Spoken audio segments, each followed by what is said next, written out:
스크루 테이프의 편지라는 책이 있습니다.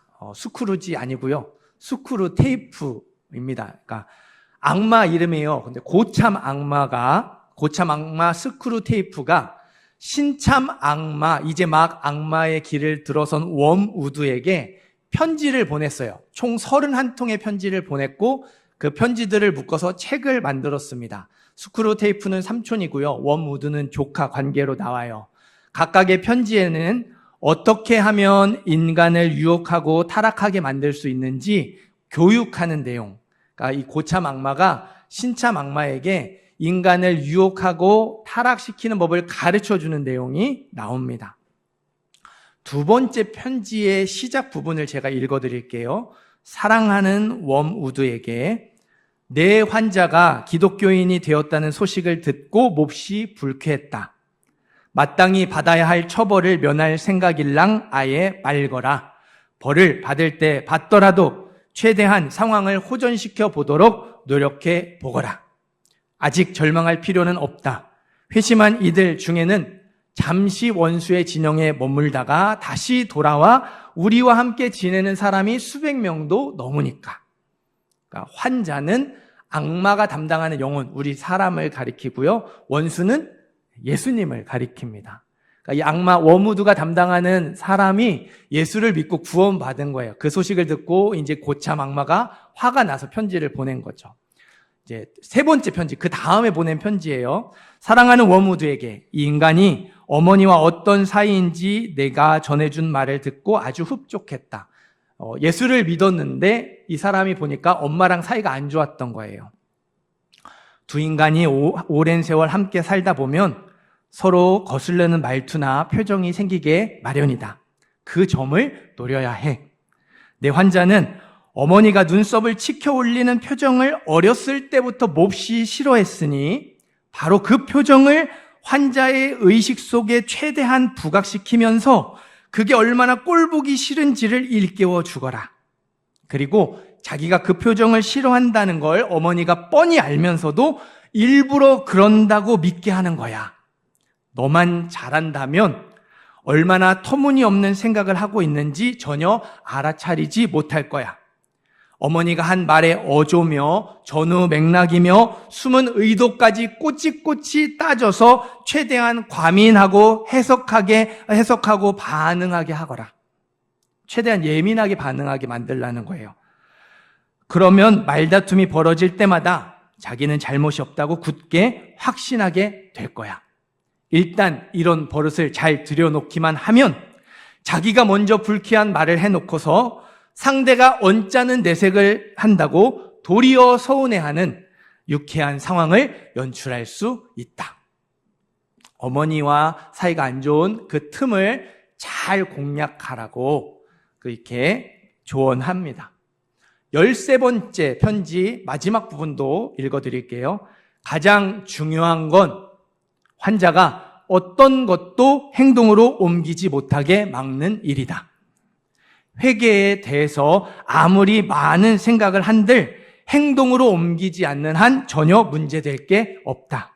행동으로 옮기는 것만 아니라면 무슨 짓이라도 하게 두거라. 예배 은혜 받도록 내버려 두고 눈물을 흘리며 회개하도록 내버려 두라는 거예요. 상상과 감정이 아무리 경건해도 의지와 연결되지 않는 한 해로울 게 없다. 느끼기만 하고 행동하지 않는 경우가 많아질수록 점점 더 행동할 수 없게 될 뿐 아니라 결국에는 느낄 수도 없게 되지. 너를 아끼는 삼촌 스크루 테이프. 이제 그렇게 어떠세요? 정말 이렇게 악마의 그 마음속에 들어간 것처럼 되게 리얼하게 이렇게 써놓지 않았어요? 악한 마귀 사단이 우리를 어떻게 유혹하고 우리를 어떻게 넘어뜨리는지 아주 탁월하게 설명해 주는 책이에요. 이 책의 추천사 제목도요, 유혹에 관한 최고의 통찰력. 이렇게 책에 제목을 붙여놓고 추천을 했더라고요. 꼭 읽어보라고. C.S. 루이스, 여러분 이름 한 번쯤 들어보셨을 거예요. C.S. 루이스가 이 스크루 테이프의 편지라는 책을 썼어요. 당시에도 이제 이 책이 많은 사람들에게 이제 경각심을 일깨웠습니다. 사람들이 궁금하잖아요. 물어봤어요. 악마의 생각과 전략을 잘 묘사하고 있는데 혹시 악마를 만나셨습니까? 아니면 극악한 죄를 짓고 있는 사람들을 인터뷰해서 그 내용으로 책을 쓰신 건가요? C.S. 루이스가 대답을 합니다. 나는 누구도 만난 적이 없습니다. 내 마음속에 있는 죄악과 내 안에 있는 유혹만으로 이 책을 썼습니다. 나의 죄성을 분석하는 것만으로도 충분했습니다. 여러분이 C.S. 루이스 이름을 한 번쯤 들어보셨잖아요.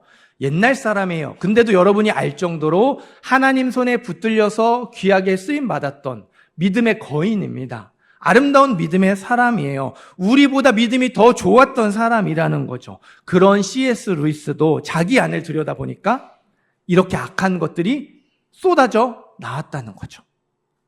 우리는 어떨까요?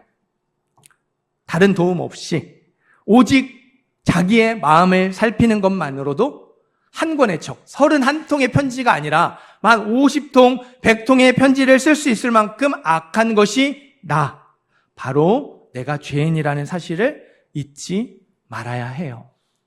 우리 9절, 10절 말씀 한 번 더 읽어보겠습니다. 9절과 10절 읽습니다. 그러면 어떠하냐? 우리는 나으냐? 결코 아니라. 유대인이나 헬라인이나 다 죄 아래에 있다고 우리가 이미 선언하였느니라. 기록된 바 의인은 없나니 하나도 없으며 의인은 없나니 하나도 없으며 없고 없으며 하나도 없다. 다 죄 아래 있다. 성경은 유대인이나 헬라인이나 다 죄 아래 있다고 말해요. 모든 사람이 죄인이라고 말합니다. 그래서 11절부터 보면 하나님을 찾는 자도 없대요. 모든 사람이 하나님을 떠났다고 하죠. 12절 선을 행하는 자는 없나니 하나도 없도다.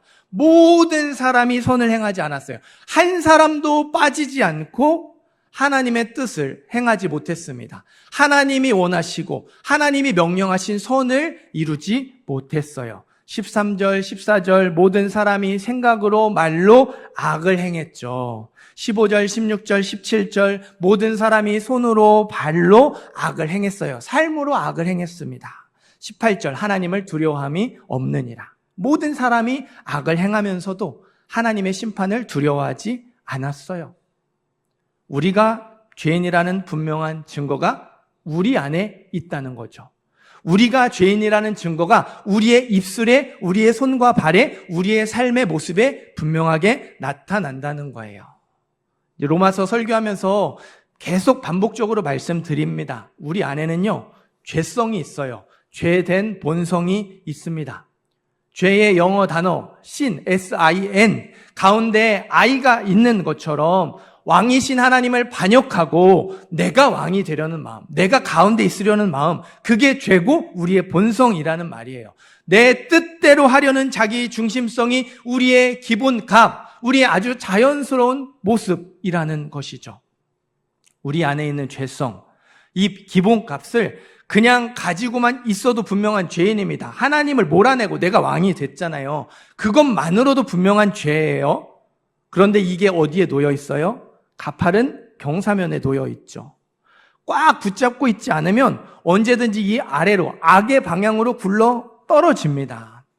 죄된 본성을 놓치지 않으려고 꽉 붙잡으려고 하는데도 입에서 독설이 튀어나오죠. 손으로 발로 나쁜 짓을 저지릅니다. 어쩔 수 없다든지 남들도 다 그런다든지 잘못을 합리화해요. 잘못이라는 걸 알면서도 멈추지 않죠. 돌이키지 않습니다. 계속 그렇게 살아가요. 이게 저와 여러분의 모습이죠. 다 죄 아래 있는 거예요. 죄의 지배를 받으며 살아가는 겁니다. 하나님의 지배를 받고 싶지 않아서 내가 왕이 되려고 했는데 오히려 내 마음대로 살아가는 것이 아니라 죄의 지배를 받으며 사단의 지배를 받으며 살아가게 되는 거예요. 이 진리를 가르친 사도 바울은요, 이렇게 고백합니다. 죄인 중에 내가 괴순이라. 내가 가장 나쁜 죄인이다. 내가 가장 흉악한 죄인이라고 고백해요. 오늘 말씀은요, 하나님의 뜻대로 살려고 애쓰는 진정한 그리스도인조차, 하나님의 손에 붙들려서 귀하게 쓰임 받았던 믿음의 거인조차 내 안에 선한 것이 하나도 없다는 사실을 인정할 수밖에 없다고, 내가 죄인이라는 사실을 인정하지 않으면 안 된다고 선포하고 가르쳐요. 여러분들 이렇게 보시니까 고개를 끄덕이면서 무거운 마음으로 말씀을 들으세요. 그런데 내가 죄인이라는 걸 인정하지 않는 진짜 뻔뻔한 사람들이 있었어요. 누굴까요? 율법을 자랑하고 할례를 자랑했던 유대인들이었어요. 율법과 할례가 너희의 구원을 보장해 주지 못한다. 너희가 마음의 할례를 받아야 된다. 예수를 믿고 구원받아야 된다. 사도 바울이 조목조목 알려줬는데도요, 유대인들은 내가 죄인이라는 사실을 받아들이지 못했어요. 지난 주일 로마서 2장 12절에서 29절에 대한 유대인들의 반박, 그리고 그 반박에 대한 사도 바울의 답변이 오늘 말씀 3장 1절에서 8절에 나와요. 여러분 아까도 읽었지만 3장 1절에서 8절 뭔가 이렇게 잘 읽어도 무슨 뜻인지 모르는 내용들이 막 나오죠. 이게 바울의 가르침에 대해서 유대인들이 딴지를 걸고 이렇게 받아치는 거고, 그에 대한 바울의 답변이 뒤섞여져 있는 거예요. 하나씩 살펴볼게요. 1절 읽겠습니다. 3장 1절 읽습니다. 그런즉 유대인의 나음이 무엇이며 할례의 유익이 무엇이냐. 3절도 읽어볼까요? 어떤 자들이 믿지 아니하였으면 어찌하리요. 그 믿지 아니함이 하나님의 미쁘심을 패하겠느냐. 유대인들이 반박하는 겁니다. 우리가 나은 게 뭐냐? 우리가 유익한 게 뭐냐? 유대인이나 이방인이나 다 믿음으로 구원받는다면 우리에게 무슨 유익이 있고 우리에게 더 좋은 점이 뭐가 있냐고 따지는 거죠. 하나님이 우리에게 율법을 주셨고, 그래서 우리가 그 율법을 외우고 율법을 연구하고 율법을 지키려고 노력했는데, 이거 아니고 믿음으로 구원받는 거라면 다 헛수고 아니냐고. 할례가 언약의 증거라고 분명히 하나님 말씀하셨는데, 어떤 자들이 믿지 아니하면, 유대인들 중에 우리 몇몇 믿지 않는 사람들이 있으면, 구원받지 못하는 사람들이 있으면 이 약속의 증거 거짓말한 거 아니냐고. 하나님이 우리를 구원해 주시는 증거, 이렇게 할례 주신 거 거짓말한 거 아니냐고 받아쳤습니다. 사도 바울이 대답을 하죠. 2절, 범사에 많으니 하나님의 말씀을 맡았음이니라. 유대인에게 구원의 유익이 있다고 대답해요. 구원을 알게 하고 예수를 믿게 하는 하나님의 말씀이 먼저 주어졌잖아요. 이방인보다 유대인이 먼저 구원받을 수 있고, 이방인보다 유대인이 더 쉽게 구원받을 수 있어요. 4절에 그럴 수 없다고 하죠. 유대인이 구원받지 못하는 이유는 하나님이 거짓말하셨기 때문이 아니라 너희가 믿지 않았기 때문이라고. 하나님의 약속의 증거가 잘못된 게 아니고 하나님의 약속은 여전히 유효한데 너희가 그 약속을 잘못 이해하고 오해해서 예수의 이름을 믿지 않았기 때문이라고. 너희가 예수의 이름을 믿으면 구원받을 수 있다고 답변합니다. 자, 5절도 읽어볼게요. 5절 읽습니다.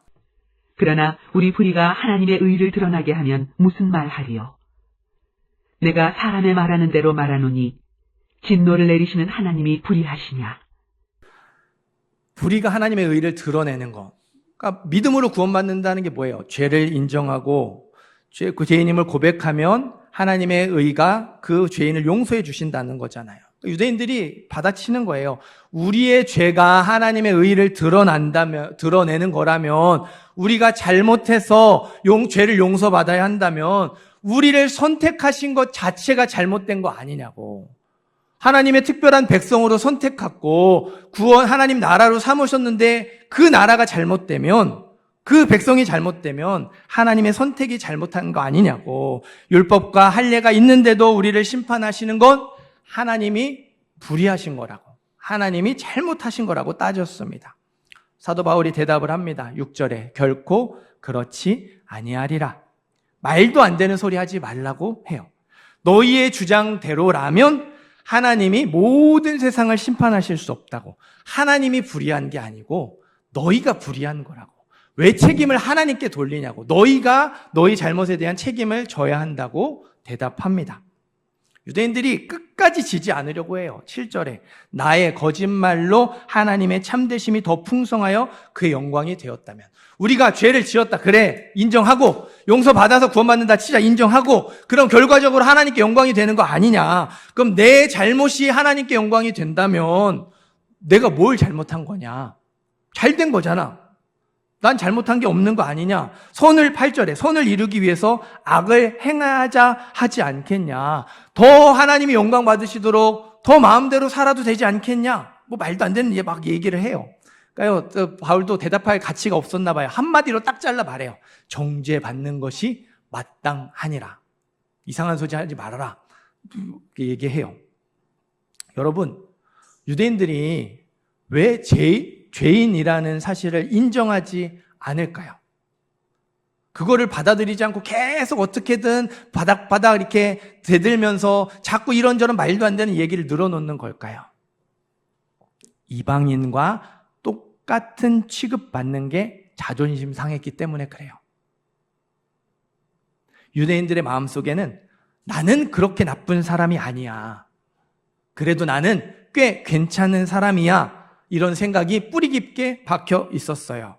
율법을 완벽하게 지키지는 못했지만 율법을 외우고 연구하고 지키려고 노력을 했잖아요. 하나님의 백성이라는 걸 자랑스럽게 여기면서 예배 드리고 절기를 지켰잖아요. 시간을 드리고 물질을 드리고 삶을 들여서 헌신하고 봉사하고 수고했잖아요. 어떻게 율법을 하나도 모르는 이방인과 같을 수 있냐는 거죠. 어떻게 예배 한 번 안 드리고 절기 한 번 안 지킨, 자기의 시간도 드리지 않고 물질도 드리지 않고 자기 마음대로 살아갔던 이방인과 똑같은 취급을 받을 수 있냐는 거예요. 자존심 상한다는 거죠. 유대인들은요, 우리가 하나님 앞에서 죄인일 수는 있어도 저 이방인처럼 흉악한 죄인은 아니라고 생각했어요. 세 사람이 바다에서 수영을 했어요. 한 사람은 수영을 전혀 할 줄 몰랐어요. 들어가자마자 버둥대다가 꼬로록 가라앉았습니다. 다음 사람은 수영을 조금 할 줄 알았어요. 곧잘 가는가 싶었는데 이제 숨이 차니까 발을 디디고 숨을 이렇게 이제 호흡을 고르려고 했어요. 발이 닿지 않으니까 허우적거리다가 꼬로록 빠져버렸어요. 마지막 사람은 수영 선수였습니다. 큰 대회에서 우승할 정도로 실력이 좋았어요. 5km, 10km, 15km 엄청난 거리를 헤엄쳐 가는데도 끄떡 없었어요. 하지만 고비를 넘기지 못했어요. 마지막 사람도 바닷물 속으로 사라졌습니다. 누가 얼마나 더 멀리까지 갔는지 중요하지 않아요. 세 사람 모두 바다 수영을 하다가 죽었거든요. 유대인이 이방인보다 종교적으로, 도덕적으로 더 나을 수 있습니다. 이방인이 수영을 전혀 할 줄 모르는 사람이라면 유대인은 큰 대회에서 우승할 정도로 실력이 좋은 수영 선수였을 겁니다. 그러나 중요한 건 이방인도 유대인도 모두 바다에서 수영을 하다가 죽었다는 거죠. 모든 사람이 죄를 범하였음에 하나님의 영광에 이르지 못하더니, 율법을 하나도 모르는 이방인만 하나님의 영광에 이르지 못한 게 아니에요. 율법을 외우고 연구하며 지키려고 노력했던 유대인도 하나님의 영광에 이르지 못했죠. 예배 한 번 안 드리고 절기 한 번 안 지킨 이방인만, 자기 마음대로 살아간 이방인만 하나님의 영광에 이르지 못한 게 아니죠. 하나님의 백성이라는 걸 자랑스럽게 여기며 예배드리고 절기를 지켰던 유대인도, 시간과 물질을 들여서 삶을 바쳐서 헌신했던 유대인도 하나님의 영광에 이르지 못했습니다. 다 죄 아래 있다. 모든 사람이 하나님 앞에서 죄를 저질렀습니다. 하나님의 의를 만족시키지 못하고 하나님의 영광에 도달하지 못했어요.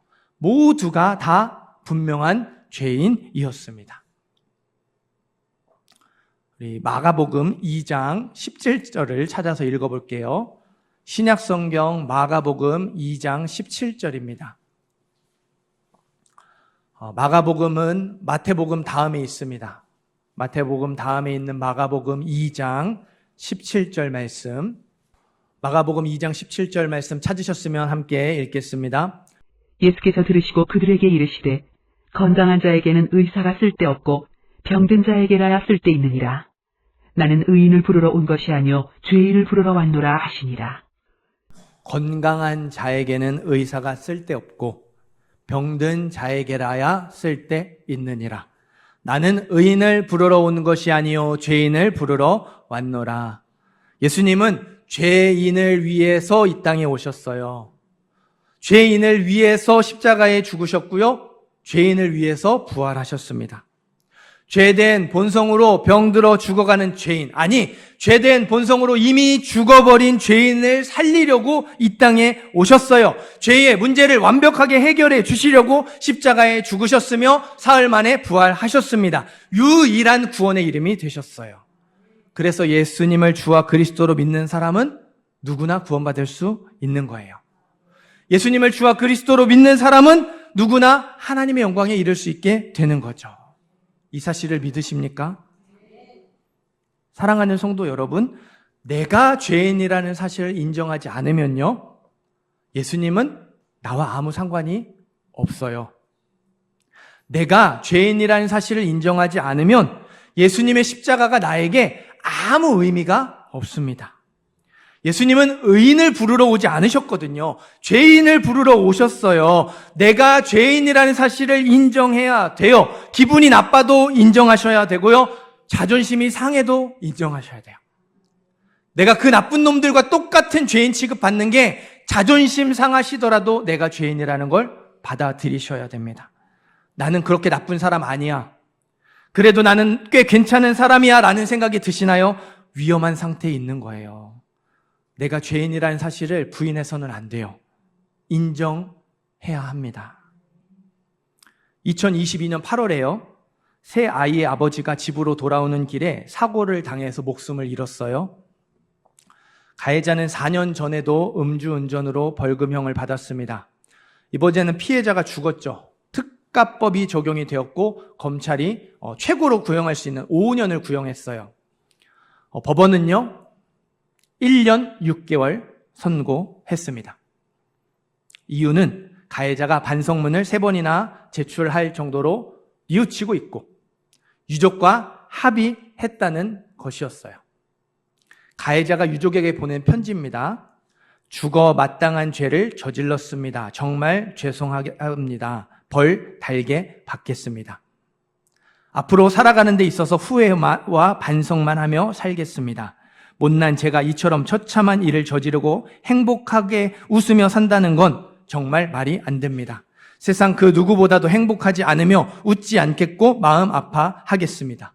그분을 위해 제가 할 수 있는 게 무엇일까 하루하루 생각합니다. 죄송합니다. 그분의 가정의 이야기를 들었을 땐 세상이 무너졌습니다. 눈물만 흘렀습니다. 못난 제가 살아있어서 정말 죄송합니다. 기회가 있다면, 기회만 된다면 맞바꾸고 싶은 마음뿐입니다. 너무 죄송해서 내가 목숨을 맞바꾸고 싶을 정도라고 그렇게 진심으로 사과했어요. 하지만 이거는요, 선고받기 전까지의 마음이었어요. 1년 6개월 형이 선고가 되자 가해자가요, 형이 무겁다며 항소했습니다. 벌 달게 받는다고 그랬잖아요. 평생 잘못을 뉘우치며 갚으며 살겠다고 했잖아요. 근데 그게 무겁다고. 정말 죄를 뉘우치는 사람의 모습일까요? 우리가요, 죄인이라는 사실을 이렇게 받아들이고 있을지도 몰라요. 벌 받고 싶지 않아서.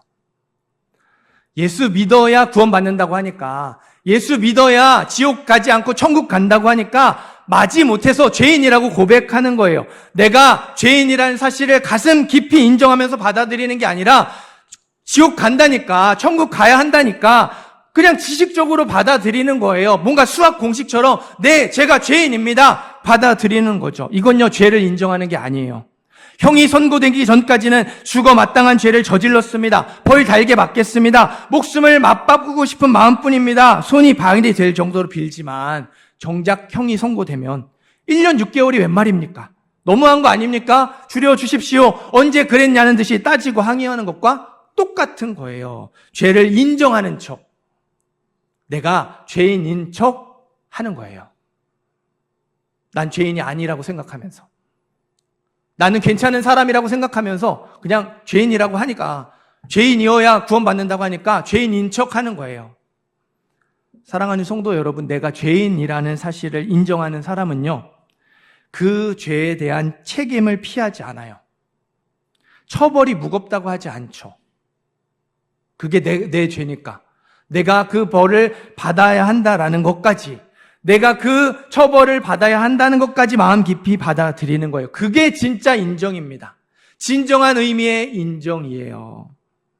죄의 삭은 사망이라고 하죠. 성경은요, 죄의 처벌, 죄의 심판은 죽음이라고. 네가 죄를 저질렀다면, 입술로 죄를 저지르고 손과 발로 죄를 저지르고 마음으로 죄를 저질렀다면 너는 죽어 마땅하다.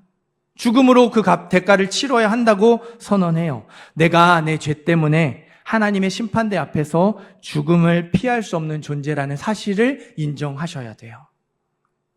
내 죄에 대한 처벌이 죽음을 피할 수 없을 정도로 크다는 사실을 인정해야 됩니다. 내 죄가 내가 죽어야 할 만큼 크다고 생각하지 않으니까, 그게 안 되니까 하나님의 은혜가 값싼 은혜가 되어버리는 거예요.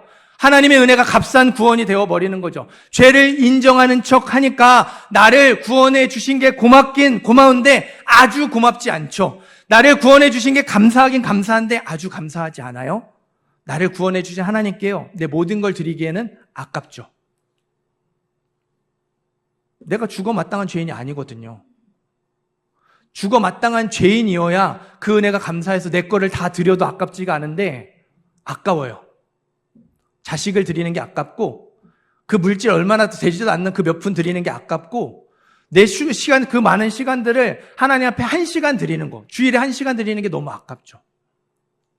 내가 죄인이 아니니까. 하나님이 나를 구원해 주신 게 그렇게 고맙지 않으니까 아까워요. 못 드리는 거예요. 세상에는 두 종류의 죄인이 있는데, 내가 죄인이라고 하는 죄인과 내가 의인이라고 하는 죄인이 있다.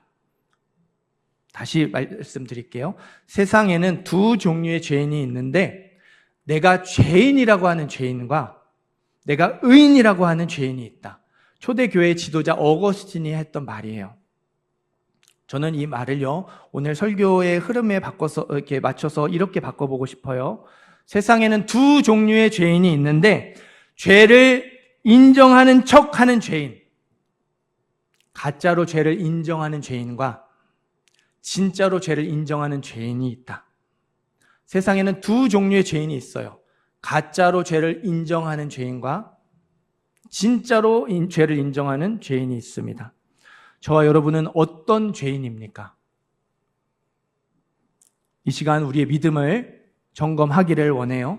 내가 죄인인 척하고 있는 건 아닌지, 가짜로 죄를 인정하고 가짜로 죄인이라고 고백하고 있는 건 아닌지, 구원받아야 한다니까, 그냥 그래야 된다니까 죄인인가 보다, 그래 내가 죄인입니다 한번 해주지 뭐, 이렇게 하고 있는지 돌아보시기를 바랍니다.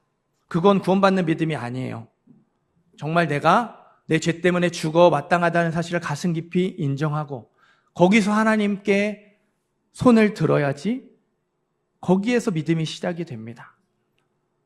이게 되지 않는 분들은요, 이 믿음을 달라고 기도하셔야 돼요. 내 죄가 그렇게 무겁게, 또 내가 정말 죽어 마땅한 죄인이라는 걸 알게 해달라고, 깨닫게 해달라고, 진짜로 인정하게 해달라고 기도하셔야 됩니다. 하나님이 그 은혜를 베풀어 주실 줄 믿어요. 여기 있는 대부분의 분들은 아마 이 고백을 하셨을 거예요. 가슴 깊이 내 죄를 고백하면서, 하나님, 내가 진짜 죄인입니다. 내가 예수님이 필요한 사람이고 예수님의 십자가가 없으면 안 되는 사람입니다 고백하고 구원 받으셨을 거예요. 그런데 어느새 그 은혜를 잊어버리고 우리의 의를 내세우고 있을지 모릅니다. 하나님, 나 이것도 했는데요. 하나님, 나 저것도 했는데요. 그래도 쟤보단 낫잖아요. 저 사람보단 낫잖아요. 우리 남편보다는 내가 더 낫잖아요. 그렇게 하고 있는 건 아닌지 돌아보시기를 바라요. 우리가요, 우리 안에 있는 죄성 때문에 철저하게 절망할 때, 정말 내 안에 답이 없구나, 이거를 내가 내 힘으로 해결할 수 없는구나 라고 할 때, 그때의 구원의 손이 강하게 역사할 줄 믿어요. 하나님, 내가 저들과 같지 아니함을 감사합니다. 바리새인처럼 기도하면 하나님의 은혜가 우리 안에 임하지 않아요. 세리처럼 감히 눈을 들어 하늘을 쳐다보지 못하고 가슴을 치면서 하나님이여 나를 불쌍히 여기소서. 나는 죄인이로소이다 기도할 때 그때 우리 가운데 은혜가 임하고 우리 영혼이 살아날 줄 믿습니다. 우리 영혼이 회복될 줄 믿어요. 하나님은요, 우리가 원래 그런 놈인 거를 다 아시고 우리를 구원하기로 정하셨어요. 포장하지 않아도 꾸미지 않아도 돼요. 그 아시고 부르셨어요. 그 정도로 우리를 사랑하십니다. 그래서 우리가 좋아지지 않아도 달라지지 않아도 하나님이 원하시는 모습으로 하나님이 기대하시는 모습으로 그렇게 아름답게 변화되지 않아도 우리를 사랑하세요. 있는 모습 그대로 사랑하세요. 아시거든요. 알고 부르셨거든요. 예수님이요, 우리가 원래 그런 놈인 걸 알고 이 땅에 오셨어요. 그런 우리를 위해 십자가에 죽으셨고 부활하셨습니다. 자기 목숨을 아끼지 않고 우리에게 내어주셨어요. 그 정도로 우리를 사랑하시는 거예요. 스트레스를 먹는 걸로 풀던 여성이 있었어요. 힘들면 먹고 또 먹고 계속 먹으니까 그게 결국 폭식증으로 이어졌습니다. 이제 중독이 걸린 거죠. 나중에는 이제 먹고 싶지도 않은데 내가 이거를 컨트롤할 수 없으니까 울면서 먹었대요. 하나님, 저 그만 먹고 싶어요. 울면서 기도하면서 계속 이 먹는 걸 멈추지 못했대요. 혼자 하면 안 되겠다. 내가 누군가에게 도움을 받아야 되겠다. 용기를 내서 가까운 사람에게 자기의 기도 제목을 나눴어요. 근데요, 돌아오는 대답은 안 먹으면 되잖아. 이해를 받지 못하는 거예요. 누군 안 하고 싶어서 이렇게 그렇게 하는 거예요. 혼자 안 되니까 얘기했는데 안 먹으면 되지라는 대답에 더 상처를 받았대요. 아무리 기도하고 애써도 다짐해도 안 되더래요. 그 시간이 2년 넘게 계속이 되었습니다. 그래서 그렇게 울면서 기도하고 또 다짐하고 그렇게 반복하던 어느 날 하나님이 이분에게 그런 마음을 주시더래요. 성경을 하루에 한 절이라도 읽어봐. 한 장이 아니에요. 한 절이에요. 매일 빠지지 말고 한 절씩 읽어봐라. 이런 마음을 이렇게 주셨대요. 그래서 매일 한 절씩 성경을 읽기 시작했습니다. 처음엔 진짜 딱 한 절만 읽었겠죠. 겨우겨우 한 절 딱 읽고. 근데 또 읽다 보면 한 절만 읽다가 끝나나요? 뭐 2절 읽을 때도 있고, 뭐 10절 읽을 때도 있고, 조금 더 이렇게 좀 쉬운 거는 한 장 읽기도 하고. 어쨌든 중요한 건 매일 읽었어요.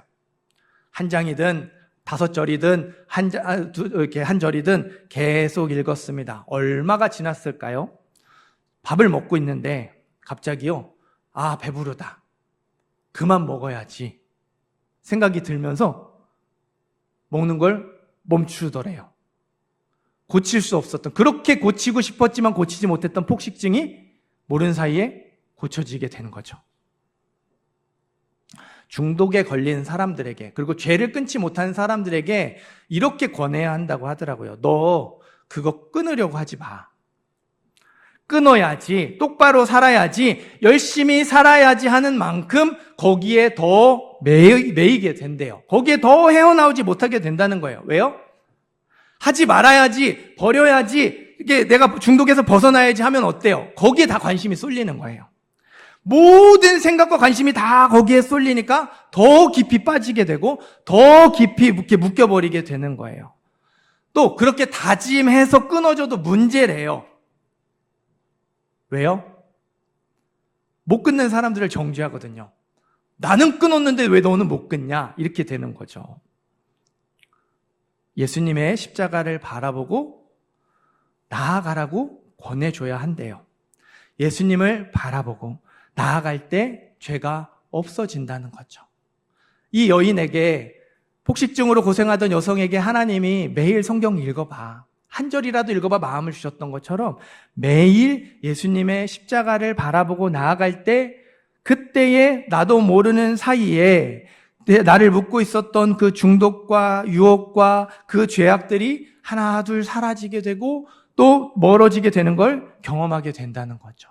그게 싫어지고 그거를 이길 힘과 의지가 생겨나게 되고 또 그 길에서 돌이킬 수 있는 영적인 힘을 얻게 된다는 거죠. 여러분, 죄의 특징은요, 하나님으로부터 달아나는 겁니다. 하나님과 멀어지게 만들어요. 하나님을 잊어버리게 만들고 하나님을 생각하지 못하게 만듭니다. 그러니 그 하나님과 멀어지는 죄, 하나님을 생각하지 못하는 죄를 자꾸 버려야지, 끊어야지, 이거 고쳐야지 자꾸 집중하면 어때요? 더 멀어지는 거예요. 더 하나님이 생각이 안 나는 거죠. 우리가 해야 되는 건 하나님께 가는 거예요. 하나님께 가야 죄를 버릴 수 있어요. 하나님께 가야지, 매일 예수님의 십자가 앞에 내 죄를 가지고 나아가야지 그 죄가 끊어지게 되고 그 죄가 멀어지게 되고 그 죄를 이길 힘을 얻게 되는 거예요. 우리가 반복되는 죄를 끊지 못하는 이유가 어쩌면 그거를 생각하고 그거에 몰두해 있기 때문일 수 있어요. 하나님께 가야 되는데, 하나님을 바라봐야 되는데, 매일 십자가를 바라보고 거기서 내 죄를 용서받아야 되는데, 내가 꾸미지 않아도 나의 있는 모습 그대로 나의 그 더럽고 추악한 모습을 다 내어놓아도 뭐라고 하지 않으시고 용서해 주시고 사랑해 주시며 품어주시는 그거를 매일매일 경험하다 보면, 그런 과정을 반복하다 보면 어느 사이에, 나도 모르는 사이에 내가 죄가 싫어지게 되고 죄와 멀어지게 되는 걸 깨닫게 될 텐데, 경험하게 될 텐데, 우리가 반대로 애를 쓰고 있는 건 아닌지 모르겠어요. 하나님께 가까이 나아가는, 하나님께 가까이 나아가는 우리 모든 성도님들 되시기를 바라요.